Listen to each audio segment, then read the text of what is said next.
Lengo yoto kubola Tambola mboka nyaso Tele mape otuna Bakoloba Tenge ya kombato Lengo yoto kubola Tambola mboka nyaso Tele mape otuna Bakoloba Tenge ya kombato Matuka bandeko Boye malamu Mbina nyoso Sengilo merci de boye na boye bitiki mukamula boye pona kaka makambo ya mboka. Vraiment awa pena tozana makambo mingi to kena musika te. Lelo ngana ko pesa kaka moi 2 points oyo situation zo leka na mboka na ko pesa bino nouvelle tozana ngo ya marche tozana ngo eza le 10. Je crois vendredi, un certain vendredi, le 10 jours, à Londres. Et le dossier est à niveau de la première ministre. Et là, on a beaucoup de bas. 2 points aux alengours. Tu as vu ma camboiso de Kalamboka. Tout le monde n'a pas le bas côté opposition. N'a pas le bas côté opposition au sujet dans le but de l'État. En tout cas, dans le 5 après, on a dit tout là. Mboke Kei. Mboke Kei, comment Mboka Motuma, tout ça sur l'opposition. Pour Moutou Konsala, ni de bateau, va servir la Kabila. Atiki na Kabila, a Kei, ce qu'on m'a dit que non, pour ne pas quoi, a comme une opposition. Opposition a quoi, problème exact, bazo yamba bango mbalamoko, beaucoup le bateau sans opposition. Ou l'opposition a négligé. Opposition a grandi. Makila ya balobaka masha mumeno o balobaka alandi na ye Tshisekedi alandi Tshisekedi ya solo vraiment tala kaka alobi ye azali opposant na ministre to koloba bo akobe pa Tshisekedi position na eza wapi position eza wapi bisiko to omona ki ne pas ezali mboka sans opposition mais mboka eza fouti. Koto eza mabe, koto faut sala bo, po ba mo pas zo moyen ya ko bongisa. Siko opposition na biso. Donc mawa na Kabila. Bongo katumi na Kabila. Bakabwana ni sambla. Katumi na Kabila bakabwana ki na bango te bazala bango moko kaka. Bango balobi ke non, bazo bunda bango bayokani pona kataka. Ya solo wana biso pe tokoloba soto zala batu ya Équateur tokoloba ke non. En tout cas biso pe photo sala nini réconciliation biso la batu Équateur. Soki ya batu ya bani tokoloba pe ya Congo central. Mo kezo kufa. Elema. Nikapa omoni ka to solo ngo to omona ngo lokola je, ça jeté. Ils ont jeté. Pour ce période total, moko afanda période, zongisa makanisi na ona mboka. Tshisekedi banda komi na pouvoir. Eloko nini ezo marché. Mais ya ebi kaka obima na ye pour ça ba sortir na ye eloko ya yebi.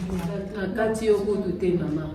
Tango zolo ba ke FARDC on toza pe infiltré nde na ba Rwandais. Ceux qui ont vérifié bien, yo bazana na ba poste wana ya minene. Oyo swati batinda ki bakende kubwaka babombo wana okosutuka tête d'affiche na bango ezaki Rwandais. Yo ceux qui oza mutu mboka wana est-ce ko liko ko bomba bande ko na yo? Bokolinga ko bomba te. C'est parce que infiltration ezande makasi yango wana. Koloba ke FARDC eza FARDC te wana eza kaka mascarade moko FARDC. Totali côté mususu. Kaka basoda kwa FARDC wana bazo senga bazana nzala bandeko basunga bango ya solo wana yo tindi basoda kuna bakeni babunda guerre siko basoda na ba senga population biloko kolia ezala mboka ekei 30 juin atata ndo akabala mike les 30 juin oyo ka défilé à ndenge wana na ebi ke biso zanga na place au monde ba pesa ba sandal ba jupe bo ça la défilé au monde que le président télémi pour ba policier ba soldat bazo katela e saluti bazo sala défilé bongo ko tata ko Kabila ko to mona kata mo mike mbula boli to zana Tshisekedi 4 ans Tshisekedi mon colonie ba le 30 juin où l'équipe défilé à la radio les 30 juin oyo Et là, on est dans un monde, il y a des musiciens, il y a des wenge. Vraiment, tout est mis là-bas. Tout le bas. Pour tout le monde a la politique, politique, il y a tout le exemple, il y a président Mobutu. Président Mobutu, asalaki na bato mayele, asali na papa Mwanda. Bato mayele, mais Mobutu azalaki mayele te. Mobutu azalaki mayele te. Mais azalaki une étoile. Tout autour na ye atiaki bato mayele. Donc comment dire, il y a Laurent Désiré Kabila. Yépe azalaki une étoile, nazalaki mayele te. Mais asa azwaki bato ya mayele. Maintenant ba oye saison bisa bato wana azalaki kolinga te. Mais moni ndenge sukelaki ye tango bomi. En tout cas, ici dans ce projet tout kanga mokete, tout loba, tout buna bitumbo, tout kokela rotina suka. Mais ceux qui tozo loba te, to fandi kaka, nyonso kolega kaka tozo kondima. Il faut te yeba koloba, to défendre mboka na biso.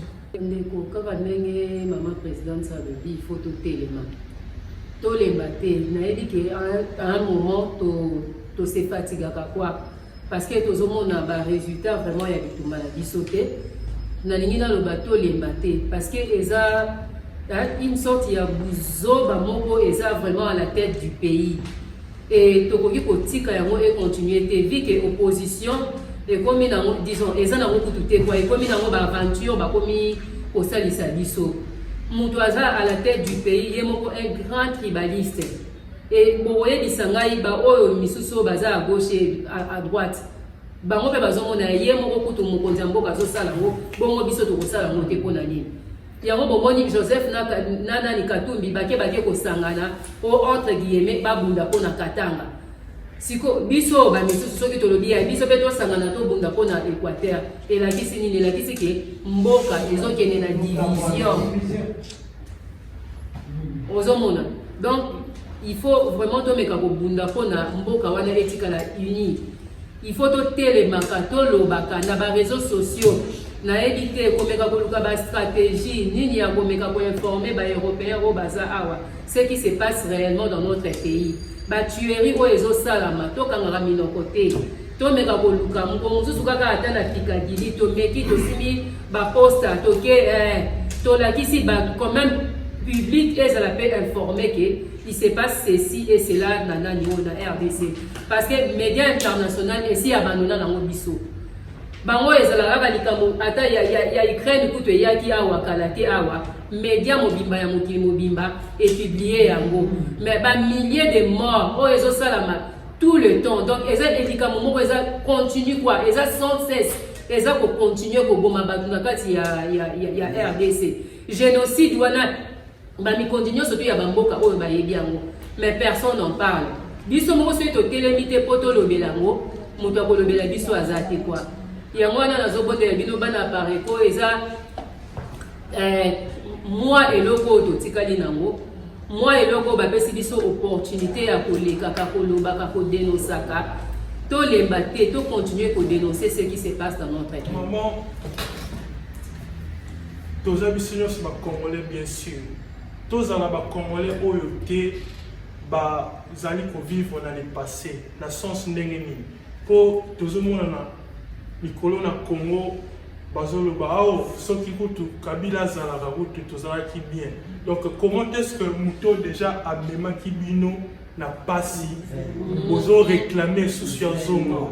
Donc tous les Congolais ont voté que ceux qui passe bien sûr toujours qui n'est à travers passe et tout comme ça donc tout mais ma bloc parce que Kabila comme même sous ma cambule sous plus pire ndenge moko peka na Tshisekedi donc il faut tout tenir kaka bon main dans la main donc tout déraciner dans l'occupation au penser dans la kati ya mboka donc tout longolango donc ils ont été que parce que Milelo ezali boboboboté tous ils sont nité donc baonyo soana baza ba aventurier baza ba médiocre baza ba criminel donc tena kutu Tshisekedi Chilombo donc yé azo blanchir banini balkanisation mboka Paul Kagame tala bakomoya na baconférence na bapoto banini lokola ke baza bato moko boye ya malamu alors que baza bacriminel oyo nyonso nini mpona nini oyo Félix Tshisekedi azondima babiloko oyo azosala epuis azomema mpe na communauté internationale mpona olakisa bango te Kagame aza na bango bien omona donc tala babiloko Kagame c'est un génocidaire azoboma du jour le jour okutu bandeko balobi na ba Ukraine tout esalami kaka boye mais epa na biso na Congo ezosalama du jour le jour et puis moto azolobela yango te na président na biso mpe médiocre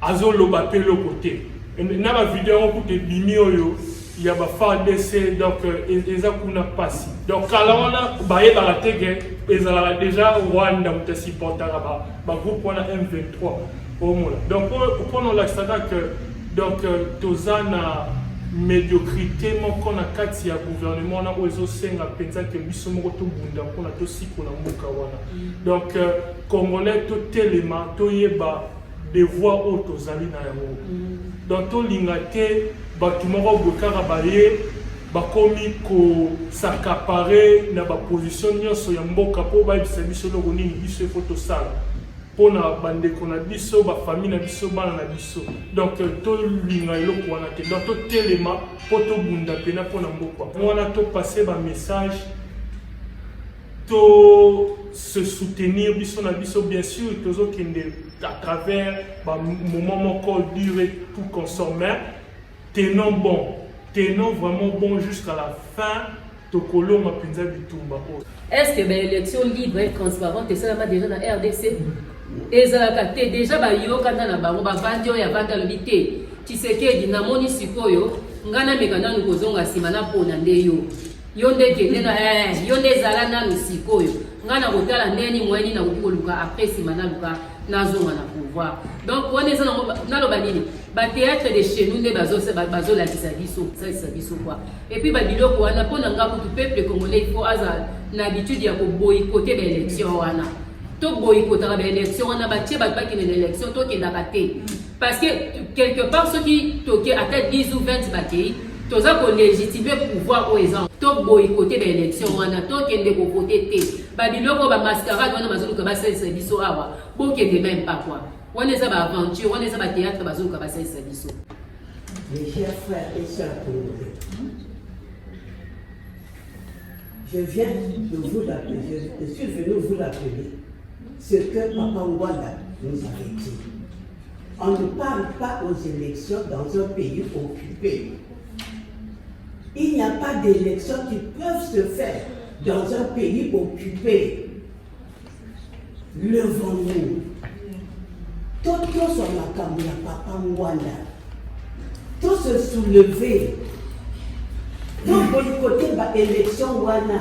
On ne peut pas faire des élections dans un pays occupé. Nous devons d'abord nous libérer. Chasser d'abord les occupants. Après, nous allons faire des élections entre nous. Papa Ngwanda nous avait dit, et je me rappelle toujours, même si vous ne voulez pas vous lever, Olinga, t'es au côté les mains. Au côté les mains. Ba Congolais toté les mains. To bundela mboka na biso. Ndenge Papa Ngwanda lobaki, toté les mains. Tala mboka ndenge ezokeni. Ba Rwandais ba baby simboka. Ba président makamezo simbate bazo baluka kaka boy, bazo baluka kaka boy. Tshisekedi banda kota eloko moko ezali te. Tokosala nini te élection kozala te. Élection kozala te, élection kozala ndenge ni. Ba Rwandais batoni na mboka, occupation na kati ya mboka. Jamais tokosala élection. Bande ko botelema to bundela mboka na biso, to sikola mboka na biso, ndenge Papa na biso Ngwanda lobaki. Ingeta. Likambo ya Congo, mon père te mtoyo bundela biso. Le singa fo biso mo ba Congo to telema po to bundela mboka na biso. Le loto zo mona ke Kabila na Moïse bayokani. Po ba bundela katanga. Alors Congo eza katanga te. Congo tozana ba tribu ebele. Tozana bangala, tozana baluba, tozana basoi, tozana bato ebele. Siko bango siko zo bundela katanga. Bongo siko le reste ya ba tribu ya mususu. bana bakobundela yango ekomi soki bangala babundela oyo bango bakoma babundela oyo bango non ezosanga fo tosangana tosala unité union fait la force po tosala tobundela oyo ezali mboka na biso Congo Mobutu ntango azalaki na kati na pouvoir abane kolobaki lisanga moko tata be moko butoki esengi Congolais tozala mutu moko po tobundela mboka na biso alors soki tokomi ya kokabola moto kolonga na mboka na biso esate esanga fo tozala unité po epesa force po totelemela oyo ezali banguna bazobundisa mboka na biso po mboka na biso ezala kimia te mboka na biso toujours na désordre banzala bapasi bamaladi bacomplication babituma ndenge na ndenge peuple batozokufa toujours na este nana oyo kobundela biso soki biso moko unité ezali te eyosenga fo tozala na union na unité pour ça nini to longa mboka na biso to ba récupérer aux mboka na biso kimia ezali te tozo fana na mboka na biso lokolo ba étranger pourtant que ba étranger bazo fana na mboka na biso lokolo ba kolomboka siko biso soki tokipe na libanda ko eto tozo linga biso te et ce que faut mboka na biso za kimia mboka na biso za bien po to fana na mboka na biso kimia na mboka na biso za kimia te na libanda pe tozo na kimia te to koza siko wapi. Voilà, donc le groupe de sangana kati sika polo to sanini to longa mboka biso ezala toujours ekene liboso mais ceux qui ezala boye et vous continuez à tout moment to longa sate pas to zala kimia te partout na mboka biso to pena to kompena libanda alors to zala besoin que to zala kimia sur les libanda aussi maté mais tant to zala mboka to zala kimia mais to mona na kati na mboka na biso ko mona chinois ko mona ba indien ba taninga ne bazo boma même ba mboka na bande ko na biso ko na kati mboka voilà. Peuple ndenge ni yango ndimaki mboka neza toujours na désordre peuple nyango ndingaki mutu moko ya ko manipuler na mboka na ye quand même besoin de s'ingoter alors ingeta nga ba congolais na ebité eloko nini ezo empêcher biso to agir na zo ebate eloko ni zo empêcher biso to agir to ki compter na mutu moko te kwa communauté internationale o to ka ko compter bazo saboter biso tala likambo ya Ukraine ebimi kaka loblobi awa tala mokili bimba basimbi likambo wana maboko mais ya biso ebanda kala mutu moko te azoloba eza problème ya biso moko ba congolais tozwa likambo na biso tozwa conscience ya problème na biso totika boye te totika mboka na biso ekende te biso moko totelema mpona likambo ya mboka na biso tosala quelque chose surtout biso bato oyo tozana oyo bazana mboka kuna boso banga nini kokufa mutu nyonso tokokufa nani akotikala mokili oyo bamboko ya poto tovandi oyo si babundaki première guerre mondiale babundaki mpo bazala na kimia deuxième guerre mondiale babundi mpo akimia ezala boye na biso toya koprofite toya kovala na mboka oyo bongo oyo ya biso mboka kuna nani akobundela yango bango babundaki bango moko biso mpe faut tobundela biso moko mpo communauté internationale azosala eloko moko te donc biso moko il faut totelema mpona kobundela mboka na biso soulèvement populaire yango nde papa honoré aloba soulèvement populaire yango nde mte kosukisa makambo nyonso tu kaka se soulèvement populaire makambo élection nayebi te ata soki bakanga biso miso biso bakongoli bakangi biso miso bozomona te combien d'élections elekani kaka batrucage bongo lelo nde bondimande élection ekozala ya solo bobosana kutu makambo ya élection bobosana yango totelema kaka likambo na biso ya soulèvement populaire yango nde il faut esalema po tolibere mboka na biso na baoccupant ingeta Kongo mboka na ngai naza na pasi vraiment na motema eza te po naza libanda ya mboka nde na pasi ya mboka na ngai même temps nazali na kati ya mboka na ngai na banda oyo kaka pasi po makambo nyonso eza kaka mabe bakonzi ya mboka bazokipe mboka te bazokipe population te population na kati ya souffrance na mboka na ngai makambo nyonso eza pasi mai eza te courant eza te sikoyo ntango tozopona bakonzi ya mboka po baya kosala nini kaka po baya kobomaka biso population na kati ya mboka baya kosala nini ntango bato bazoluka kaka ntango nyonso tovotaka bango sujet na bango eza nini mpona mboka bavote okomi mokonzi eza malamu mais après avoir peuple na yo azosouffrir ntango nyonso tozonyokwama makambo malonga te eza na mboka na nga mais bazoluka kaka élection ezala na kati ya mboka eza okipe élection ezala na kati ya mboka eza ya kokabwana élection ezala na kati ya mboka bato baoyokana te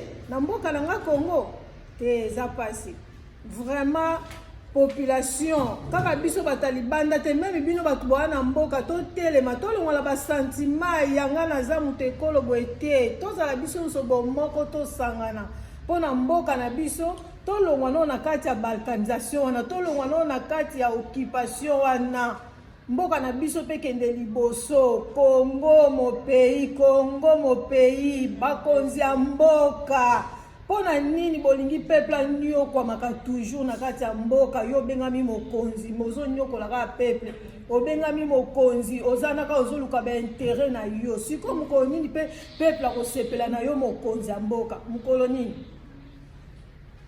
mokonzi soki bato baza te soki population aza te yo ozala mokonzi ya nani mais sepela babenga yo mokonzi mpe peuple asepela na yo lokola papa na kati ya ndako donc soki oza parent na kati ya ndako bana balingako tozokopesa responsabilité na yo te zala mokonzi kokisa responsabilité na yo devant le peuple po peuple wana lelo soki aza te na ndimi te baobengo mokonzi ya mboka mboka na ngai population na Congo totelema mutu mosusu ayo abunda na place na biso te biso moko po eza mboka na biso eza mabele na biso totelema tolongola basentima ya bato songolo pakala tobundela mboka na biso tolongola na occupation tolongola makambo mabe po mboka na biso mpe epanoui tokende liboso